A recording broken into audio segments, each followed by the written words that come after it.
So, just first off, a word of thanks and gratitude. Many of you have heard me say this many, many times, but if the only thing you ever say is thank you, that's the best prayer you can start with God. I'm grateful that you're willing to give of your time, which is one of our most precious resources, to help in the faith formation of our young children.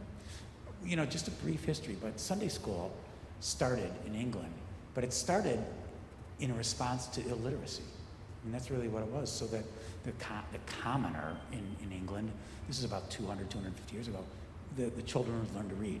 That was the formation of Sunday, so the foundation of Sunday school is to combat illiteracy so that children could learn to read. Naturally, what they were going to read then was the Bible and other books as well, but that was the foundation of what it meant to be in faith formation. But we are really, truly grateful because what you're involved in is a ministry. It maybe isn't a word that you might use easily about what you're doing, but a ministry means service, literally, and it's service to the children of faith formation. One of the things is, and I told Hope about this just recently, that and I don't try to mark my wedding anniversary with this, but Claire and I will be married 35 years this October, and Claire started teaching Sunday school our first year, and she's still teaching Sunday school. She's still teaching in the kindergarten and first grade group for 35 years. She's done it all but 1 year, and she would say it is one of the most meaningful and precious experiences that she has. Not precious and like sweet, but something that she cherishes deeply is to be, good evening, Janice, welcome. She's just delighted to be engaged in the formation of the faith of our children. And so, that's what you're doing. I'm not saying you have to do it for 35 years, believe me, but I am saying it really can be one of the significant moments, not only, and I've heard this in the 35 years I've been here on the staff, so many men and women who have, in high schoolers who have taught Sunday school have said, it was played such a big role in my own faith formation. I mean, I was introduced to stories that maybe if you'd grown up in a church, you learned as a child, but in the teaching of them, there's something called the second naivete, where you come back to these stories with an adult naivete, but it's different and it's formed by all the experiences that you've had. And when you teach the stories, some of you have taught plenty, but I'm guessing that when you teach the stories, you will have the experience of saying, oh, of course. And so you come to it now, having known the stories as a child, but now with the experience of adulthood, hearing them again, you're forming the faith of our children, you're forming your faith as well. And so in that spirit, let me offer this blessing. Gracious and loving God, we are so grateful that you journey with us every season of life. But we are also grateful this night that these members of this congregation are willing to share of themselves with our children. We know, oh God, that so much of our faith is formed in relationship, in loving and caring relationships. So we are grateful that they are willing to share their hearts, their minds, and their time with the children of our community. This we pray as we shape and form each of our own faiths along with our children's. In Christ's name we pray, we serve, and we teach. Amen. Thank you, Rich. So appreciate the blessing and the information about Sunday school. So again, thank you so much for being willing to teach this year. We do have about 40 teachers teaching throughout the year. So I'm going to go through our agenda here. I've got a little PowerPoint to guide me and to give you something to look at so you don't have to keep staring at me. So this is our plan for tonight. I'm going to hopefully go over all the basics, mainly logistics, but also share with you what our hopes and goals are for Sunday school. And then if anybody who hasn't, we haven't really been here for a year and a half, so if you want to take a walk with me and see all the different classrooms, they're not ready, but I'm happy to walk you around. So we have a committee at church, the Christian Education Committee, that oversees the Sunday school programming. They are actually part of a constitutional committee, and we meet once a month, and they're one of my resources to make sure that we're meeting needs of children and family. They help me select curriculum and just kind of like the administrative work, if you will, for the Sunday school program. We also have a subcommittee of that committee called Children's Ministries. So those of you who have young children under 5th grade, you probably got a gift over the last couple of days. The Children's Ministry Committee, they do a lot of things for families. So obviously, the last year, they've really tried to focus on reaching out to you because many of you haven't been able to come in. So that's another committee that supports the faith of our children here. As you look at that list, anything you think is the most important thing that we would do here? There's probably a couple, but over the last year, we've had this conversation. I've had this with Rich and Catherine and Mike too. Probably the most important goal right now to be with our children is to develop relationships. And we know that our children need them so much. We haven't been together, and just to share stories of faith and support and love and how much God loves them, that really is at the core of all this. Of course, we want to teach them Bible stories and tell them how much God loves them, but that's really the true thing. And the reason that I think it's important to let you all know that, some days, and those of you who've taught before, some days the lesson doesn't go as you thought.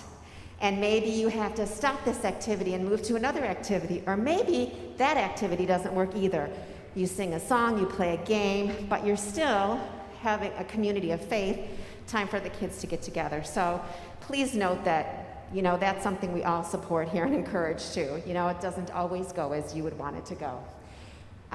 So as far as your role as a Sunday school teacher, to provide stories for the children, to respect different learning styles. There's going to be some kids who have a hard time sitting still or listening, and I'm sure you all know gentle ways to remind children how to attend. We don't want to embarrass them or scold them or single them out. This is, Sunday morning. We want to welcome everybody. If you want some more ideas, I have a little packet on the back that gives you some ideas on what you can do to kind of help direct. Also, I am here every Sunday morning. I wander the halls. Please, you'll get my cell phone number if you don't have it. Text me and say, Hope, we need another hand. I will be around there to help you. I don't expect you to, have to deal with all that. Also, some people have been intimidated by teaching Sunday school because they said, gosh, I don't know this story about Lazarus or whatever. It really doesn't matter that you don't know all these stories. Like Rich said, it's a great opportunity for you to become familiar with them, but also the curriculum that we have. I'll show you a little bit more as we go on. But this is a curriculum book, and in front of every lesson, there's a full page that gives you some background of the story. Oh, look at me, I turned right to it. It's called Prepare. So there's like, a little short cliff note, if you will, of the story. And of course, the Bible story, will be in the classroom for you too. But I have found that this is really helpful. And if there's other information I think you may need for that, I will give it to you. So don't feel like you have to know it all. And if a child asks you a question and you don't know the answer, you can say, that's a really good question. I'm not really sure. Maybe let's ask Pastor Catherine or Pastor Rich. So do not feel like you have to know all the answers. Probably another thing that I think is really important is to model faith. Like if there's an opportunity that you can share something that you've done or you find helpful, I think that's great too. If I go too fast, you have a question, just let me know. Okay, now the Sunday school class. This has changed a little bit this year. We have 2 services, or that's the plan, 9 at 10:30, and in years past, they've been identical. We've offered Sunday school at both services. The junior high class, we used to have it at 9 o'clock as well, but we found junior high kids don't like to get up early in the morning, so we just do it at 10:30. There's also been some years the 4th and 5th grade class either hasn't recruited enough teachers, or we just have had really low attendance. So some years we haven't had a 4th and 5th grade class at 9 o'clock. Now this year things are a little bit different. With the pandemic, the 9 o'clock teacher recruitment wasn't quite enough. So you are all teaching at 10:30, traditional class. But the 9 o'clock class, we will still have a class, but it'll be more modeled after what we've been doing in the summer where all the children will meet together. Not done that before with these grades, but our plan is we'll all come together for the traditional joys and concerns, hear the story, talk about it. Then there'll be an activity available for them, or the little ones, if they want to go off to the preschool room and play, they can do that. So there's 3 teachers at 9 o'clock, and then I'll be there too. So we'll see how that works. The 10:30 class, we've got all classes from preschool up to 6th grade meeting at that time. So for those of you, I know some of you, I think Jen and Charlie, were you attending worship before the pandemic? Well, you were, okay. Well, I don't mean to put you on the spot. The reason I'm asking, though, is Jeanette has been recruiting, like gangbusters, and we have some families who've never really worshiped together with us when it was, the good old days. So just for those of you who may or may not know, so in each of the services, we have something called First Steps. It's about 10 minutes into the service, and that was something that was very thought about. We want children to be in worship. And that's just a really good, important message for a lot of people. So the children gather on the first step, and then either myself or one of the pastors or somebody else will give them a little message, and then we all go off to Sunday school together. We'd like to have the mom and dad stay here, and then I will lead them out into what we call our light court. I kind of took a picture of it there, which is that big open area in the education building. And then this is where you guys come in. So typically, the assistant teacher will meet the children in the light court holding their sign, telling them what grade they go to. The children will gather around you. Then when we think we have everybody, I'll let you know too, then you go up to the classroom together. The only exception to this is the junior high kids. We let them go on their own. And actually, they don't start with First Steps. They go right to their class because there's a lot of content and we just want them up there. So they go right away. Once you get in the classroom, the children spread out on the table will have name tags. So you all made your name tag tonight. The first couple times when the kids come into the classroom, or the first time I guess, they're going to make their own name tag. They're color-coded for the grade levels. They'll write their name in it and put it in a sleeve, and they'll be able to recognize it when they come. The little ones, preschool, kindergarten, and first, I will have printed out a label with their name on it, and they select it and put it on for that day. Also, I'll show you how to take attendance. It's via our software community app called Realm. Really easy to do. I'll show you that. There's some instructions back here, but the first time you're teaching, I'll help you do that. And then this year, we want to be really cognizant of spacing children and having them wear a mask. We have a faith community nurse, Jean Larson, and her and I were just talking a day about going back and forth, how far apart do we have children sitting? So we currently have 3 feet. I know they do that in the schools, 3 feet, but then there's CDC recommendations that say 6 or better. So, I ask that you be a little patient with us. We're going to try to figure it out. In the classrooms, the ones on the 3rd floor, second grade and up, I'll have seating placed out for them. The little ones down here, the preschool's been kind enough to share little carpet squares that we can manipulate and pull around. But we'll just have to kind of see how it goes. But if you even want to, draw a little picture of where the kids are sitting, or take a picture from the back of their heads just for record keeping, in case we have to notify parents of, somebody's sick, that's really helpful. And then at the end of class, to keep our little ones safe, 4th and 5th graders can go meet their parents, but the little ones, we do ask that the parents come up and pick up the kids, so they'll come to the class. Any questions about that? Okay. So we love to be welcoming and hospitable here at First Congo, so, share joys and concerns. Kids love to share that. You may hear about their pet passing away for many Sundays. There's always an opening prayer, usually in the curriculum, and I'll have CDs for you. It depends on if it's something you want to do. I don't think we sing enough with kids, so if you want to pop in a CD even when they get squirrely or at the beginning, you can decide that, but that'll be there for you.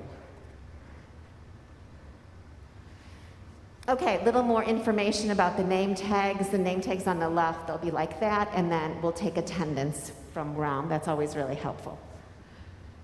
So our curriculum is called Shine, and this is made by a company called Brethren Press. I think it's a Mennonite faith, but this is the 4th year we're using this curriculum. We probably evaluate curriculums maybe every, 5 or 6 years. This is my 6th year in this position.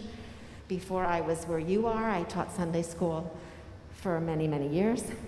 But I really like this curriculum, and a couple reasons why I like it so much is they provide wondering questions where they don't ask for right or wrong answers, and they're really good.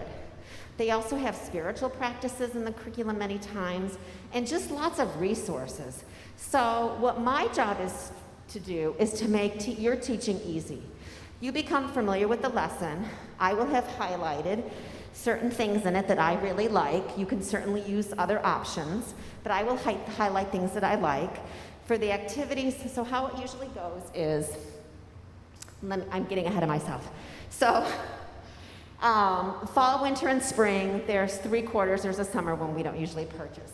And typically the fall is about stories from the Old Testament.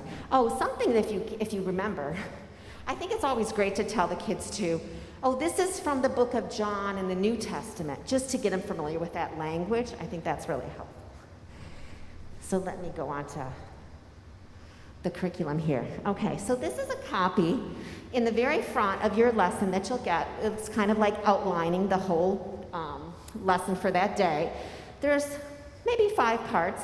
The first kind of prepares you, little summary of the story. And then they have a section called Connect, Building Community. Sometimes these activities are nice. I may suggest something else. And a spiritual practice, I love doing those. They provide those for you many times as well. Then the next part of the lesson is we're actually sharing the story with the children. And every year, the company, this will be used for 2nd grade and up. It's called All Together. So the Bible studies, stories that they'll be using will be in this book, and this will be for your class.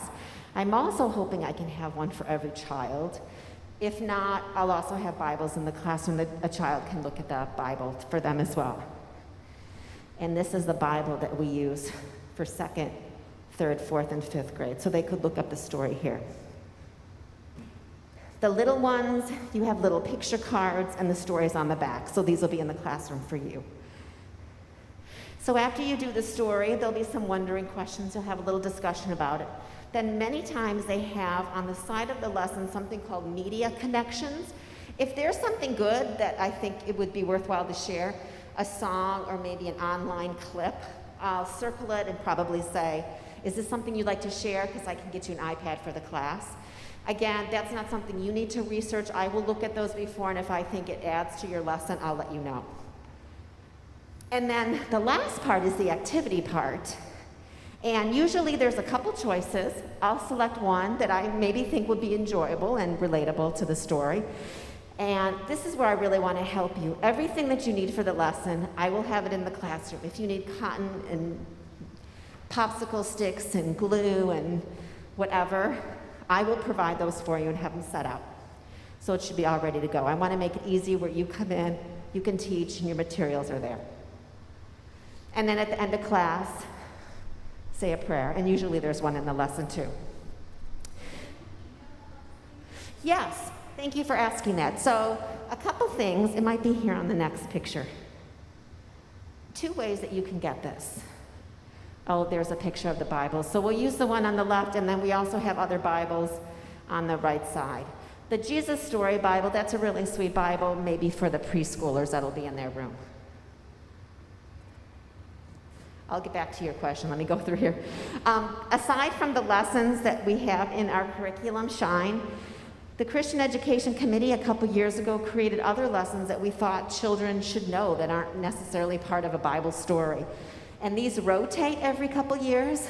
So this year, we call these milestones. This year, the kindergarten and 1st graders, they'll learn about prayer. Well, you can kind of read that for yourself. And then the preschool and kindergarten, they have something that we call We Worship. It was created long before I was here, but it's an opportunity for me to teach a class and have one of you help me. We meet in the chapel, and it's more like a little worship service, if you will, geared toward the kids. And that's it's a nice way for me to help you out with your teaching schedule and also to have some time with those little ones. Okay, so about the lessons. So, great question, Gretchen. So I will prepare your lesson for you 2 to 3 weeks in advance. And I will keep them for you a couple places. I have a binder for each grade level, and the lessons will be in here. Your name will be on it, and you can come and pick up your lesson and take it home. Now, if that's not working out for you, I'm happy to scan it and send it right to you via email. Either way is perfect. I'll show you where the binders are kept on the first floor, but either way is perfect. Just let me know when you would like that. And then we also have on the third floor an art supply closet with all kinds of good things. So if there's an activity that you have in mind for a lesson other than the one that's in here, by all means do it and say, Hope, I need poster board and I need, paper leaves. So I said, fine, you can buy them and I'll reimburse you, or I can pick them up for you, whatever, or we have them in the closet. Just let me know what you need and I'll get it and have it ready for you. But I'll show you where the closet is if you want to see the little treasures up there. And then in your classroom, this goes for 2nd, 3rd, 4th, and 5th. I guess the preschoolers do too. There's just not a place to have it. So in your classroom, I have these little colored bins and a little folder. So if there's any handouts that you would need to hand out, I'll have this in there. I'll probably lay them out for you. But what I would love for you to do at the end of class, just throw everything back in here. And then I'll sort it and go through for the next day. But everything will be in here that you need. Classrooms have markers and scissors and glue sticks and crayons and all that other good stuff, but that'll be where you'll put everything in the end. That altar that you see there kind of on the right,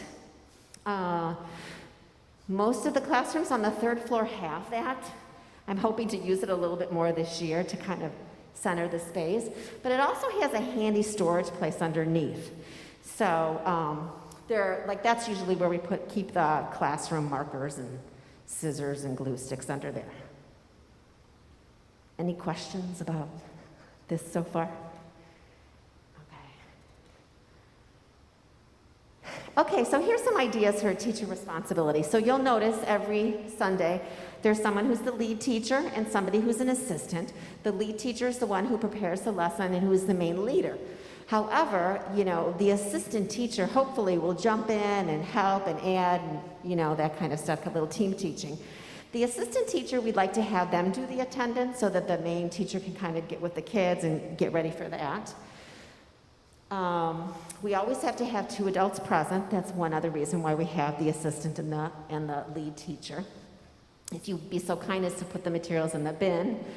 And then this year I did something a little different.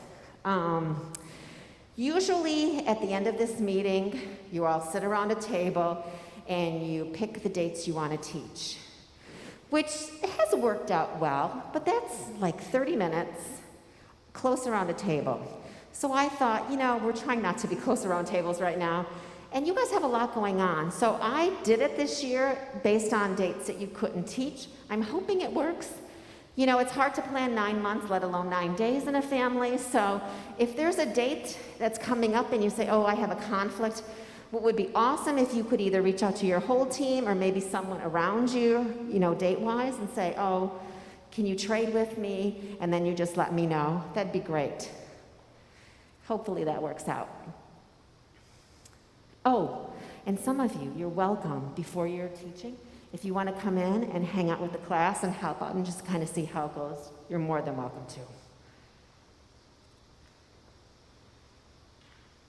to. Okay, so some safety and emergency procedures. 2 adults.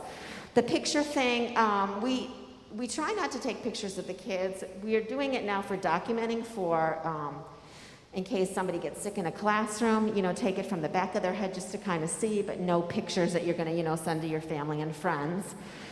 Appropriate boundaries. We've had to really fine-tune these things where even saying, can I hold your hand and walk you to a class? The lap sitting and, the horseplay, those things we just want to be really careful about. emergency procedures. We've never had any of this stuff, but of course, a fire, you're going to hear an alarm. Tornado, we probably wouldn't have worship, but you go to the first floor. And the way the classrooms are set up is, we're locked, so you really can't get in. But if there were ever an intruder, you hide to a place where they can't see you in the corner of the room, close the door, and be quiet. There is, if you need a first aid kit or a Band-Aid, there's one on the 3rd floor, and then there's also one in the copy room on the 1st floor, and I usually have some too. If there's a real emergency, just call 911, text me. And then here's my cell phone number. If you don't have it, type it in. I really don't mind you texting or calling me whenever for a question. I appreciate your help. Yeah. Yes, I will tell you that. I've got my big document. I'm going to go through that with you. This is just some information about Realm. Jeanette will help us with that. I'm not going to go into that today. The different classrooms. The little ones, the preschoolers, and the kindergarten first grade rooms, we actually use the preschool rooms on the 1st floor. There were a couple years ago, we had kindergarten and first upstairs, but we find that they're still working through attending. So sometimes the toys in that classroom are helpful. If a lesson isn't going well, or there's some kids that just want to have some time to play, that's okay. If they don't want to do the activity and want to play, that's fine. So the kindergarten and first grade uses the very end preschool room. We call it the fireplace room, and then the little ones use the one a little closer to the light court. And are any of you preschool? You're the only one, Sophie. We usually say if you can get them to listen for 10 or 15 minutes, that's pretty good, because they like to play. All the other classrooms are on the 3rd floor, and I'm happy to walk around and show you them. We had some exciting things. We're refreshing them a little bit this summer. Okay, here we go, Charlie. Now it's the good stuff. So, do you all have a key card? Do you know what that is to get in the building? Okay, because I have some if anybody needed that. You need that. All of you, thank you. I know it seems like a lot, the things you've had to go through. If you're under 18, you didn't have to do the modules or have a background check. But a lot of this stuff, I'm embarrassed to say, was initiated from our insurance carrier that they expect us to comply. I have some statistics for you, and you've probably heard of them. We've been really fortunate. I don't know of any incident that's happened here with safety of our kids, but this was something that our insurance carrier published, some information, statistics about child abuse in churches. That 1 in 4 girls they experience abuse, 1 in 7 boys, 10% of school children experience abuse. I'm sorry, the number one reason churches end up are in court is because of abuse. 40 to 50% of child molestations are committed by juveniles, and 80% abuse is not reported.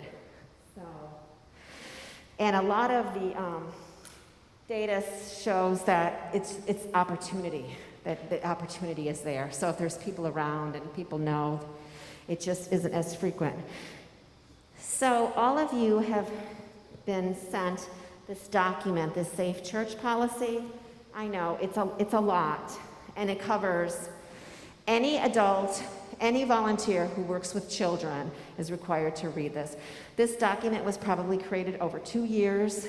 Catherine Pershey did a lot of this with another woman on our church member, Kathy Vega. And it's a lot, and it's a dense. Half of this stuff has to do with the youth. We have a youth group here too. They do overnight retreats and this and that. So we wanted to make sure that it was safe and it was something that we could follow. So I hope you've taken the time to read it. I'm just going to highlight a couple things. Two big things is monitoring and don't give the opportunity. So we were splitting hairs with even like holding hands, right?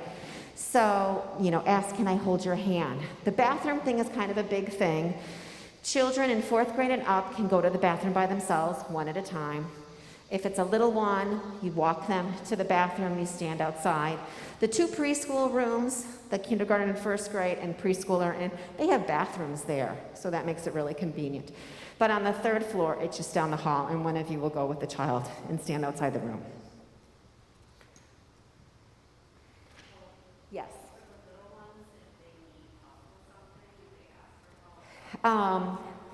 Thank you, that's a great question. So I have done this before. Text me and say, because I've had little children that I've helped, this was before the pandemic. So, like right now within our nursery, we say we're not able to change diapers and this and that. So that's a really good question. But if somebody needs help in the bathroom, let me know, and I'll take care of that.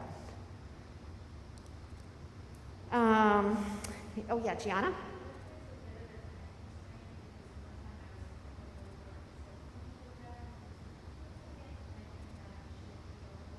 Oh, let me know. That is not something you have to deal with, yes. Oh, no. That happens. Well, we have a facility manager, Scott. I don't know if most of you know him, and then Felipe. One of them are here.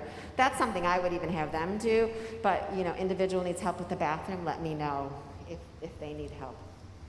But I'm just going to highlight, there are a couple things here that I highlighted in my notes. You all know that we're mandatory reporters, so if you suspect something, let me know, or one of the pastors.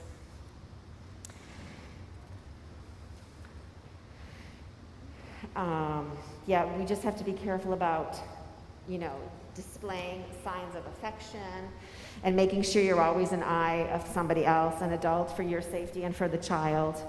You don't want to be working one-on-one. There was a section about bullying. And, that's always interesting. I think so many things can be interpreted as bullying. But, and I'm sure you would all, you want to stop it, first of all. Don't draw a lot of attention to it, but say positive things and role model.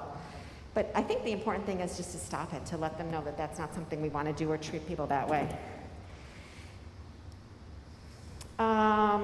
There's another page about all kinds of appropriate physical interactions. High fives, fist bumps. Again, with COVID, those are probably limited, but just to be aware of that. Positive reinforcement, appropriate jokes, encouragement, and praise are all good things. We just don't want to ever shame somebody or make them feel bad about doing something. If a child is really having a hard time attending, I would just, and it happens a lot, just as long as they're not disruptive, invite them a couple times. If they really don't want to, I think that's fine. You can text me if you're concerned, or I'll walk around and help you as I can. Oh, yes, so documents. Sorry, this is just kind of dry, but yeah, if there's something you're suspicious of, just let me know. Or even an accident that happens, it's good for us to know. There was, oh my goodness, I think I was maybe teaching a class, but it was a 4th and 5th grade class where one little guy thought he was funny, and he put a pencil like this next to his friend, and when his friend came and sat down, sat on the pencil. So that didn't end up so well, but we let parents know and talk to the kids and everything. So don't, feel that it's not something that you can tell us if something happened. Please do.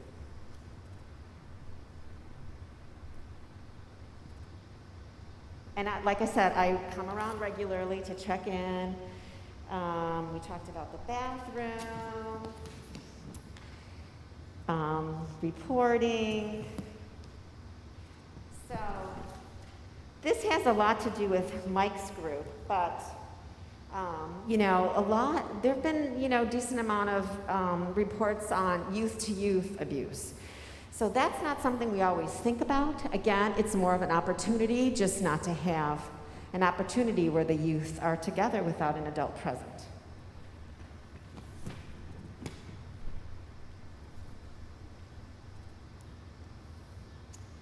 I think that's it, of all those good things. So, any questions about that? Safe church policy. And then there were 2 modules that, if you're over 18, we ask that you take those. And the background check and the modules, those are good for 3 years, so those don't need to be repeated. So that's nice. Once you've done it, you don't have to do it for a few more years. Okay, this means we're almost at the end, so please do not reach out. So we've all had the luxury, I guess, of learning that we can do a lot of what we do at home. So like all of our computer, our software, our files, we can reach them at home. At church, I can even get onto our drive on my phone. So most of the time, no, it's probably half and half for me. I'm either working from home or from here. So during the school year, I'm fortunate to say, just within about 6 months ago, my position was labeled as a full-time position during the school year. So 40 hours a week from September to May. In the summer, it's half of that. But I really have a bad habit of working a lot, so text me if you have any questions. If you're working on your lesson on a Saturday afternoon, you say, I hope I have a question about this, reach out and text me. I really do not mind. And I really try to, like some of these lessons may not be great, but I hope that it doesn't land in your lap as not being great. But if you find something that you just don't like, or say I want to do something else, or I don't care for this, please let me know. Or if you have another idea, please let me know. Because I want to help you as much as I can. I'm so grateful. We could not have the Sunday school program without you guys teaching. So I'm so grateful. And like I said, the Christianette Committee helps too. This is the sweetest thing. I don't know where I found it, but I just think it's a great way to end our night, and some really great reminders. So imagine maybe God said this to you before your class. Tell the kids I love them, said God to me one day. Hold their hands, ask first, pat their heads, wipe their tears away. Listen to their thoughts, no matter big or small.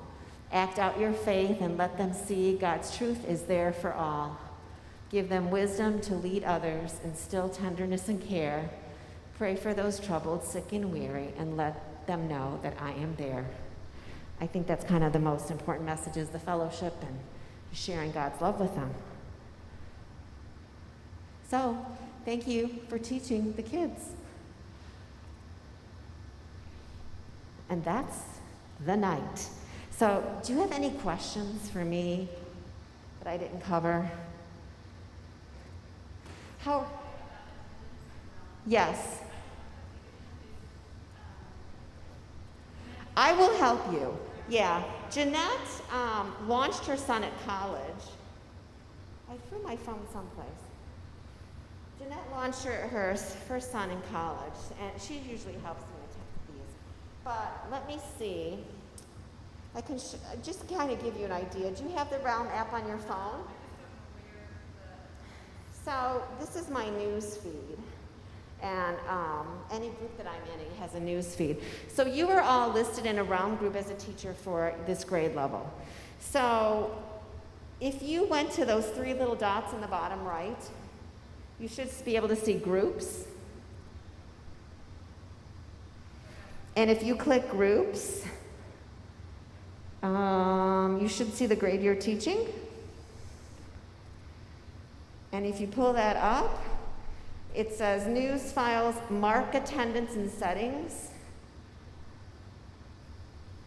I can help you when you're teaching too. But when you click on your grade level that you're teaching, when you click Mark Attendance, you will see now mine says oops, authorization failure, so there might be something there. But if you click Mark Attendance, you'll see all the little people's names that are in front of you, so you just go around and say, oh, Sam Bonjean's here, Grace is here, Jack and Ellie. You just click their names and you're done. Worst comes to worst, you write it on a piece of paper. Right, yeah. But those first couple days, I'll be around, Jeanette will be around. But if you don't as long as you have access to the RUM account, you should be able to find it, but I wasn't able to get into mine. Sometimes there are some classrooms where it's kind of tricky too for some reason.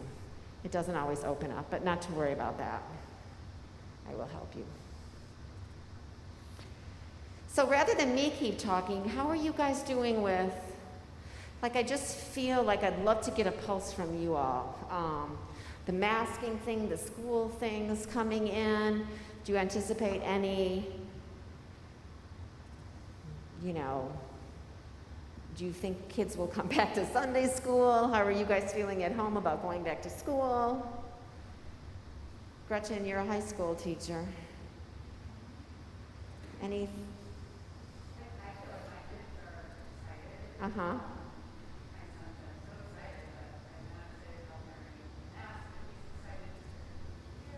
Good. Looking forward to getting back at school. Yeah, yeah. Right. Yeah. Sure.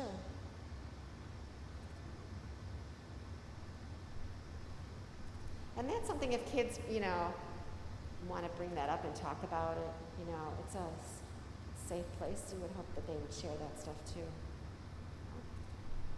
The kids seem to be pretty okay with the masks and going out, and yeah, good. Well, we're hoping the kids come back.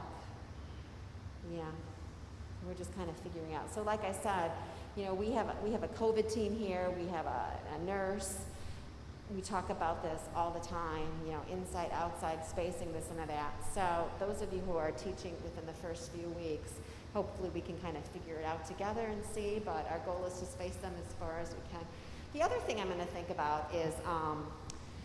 As you notice, it's hard to talk and hear when you have a mask on your face, right? To read a story or this or that. So while I'm looking through the lessons, I'm going to try to see if there's a way I can adapt to have more visuals or movement. I love to have the kids involved or costumes or whatever, because it's hard just to hear the story. The other thing I wanted to mention, those of you teaching,